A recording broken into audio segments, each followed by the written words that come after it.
کارم سری سوتنده حواسم من بچور جمعه کارات فقط با یه زنگه فرار کن که رسید روز مرگت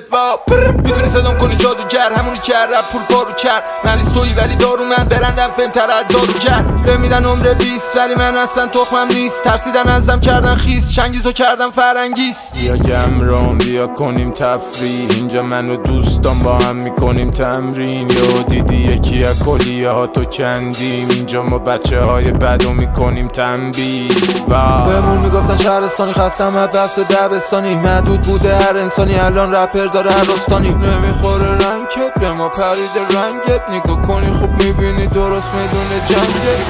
میخوره پشت هم تلفن و زنگ میگه آماده ای بریم واسه مرگ میگه بازی شده گنگ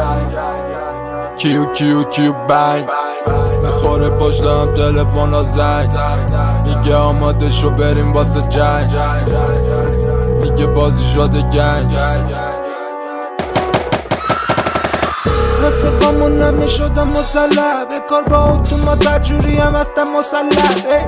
تیم 3 نفره مثل مثلث وقتی ما میایم زلزله میاد فعال گسلست وقتی ما رو میبینی خالی میکنی تو از ترس حتی خواهی نمیکنی تیکه بکشی نفس نهایتا برگردونم ما رو دوباره قفس ولی بهت قول میدم بدخامون همیشه قفس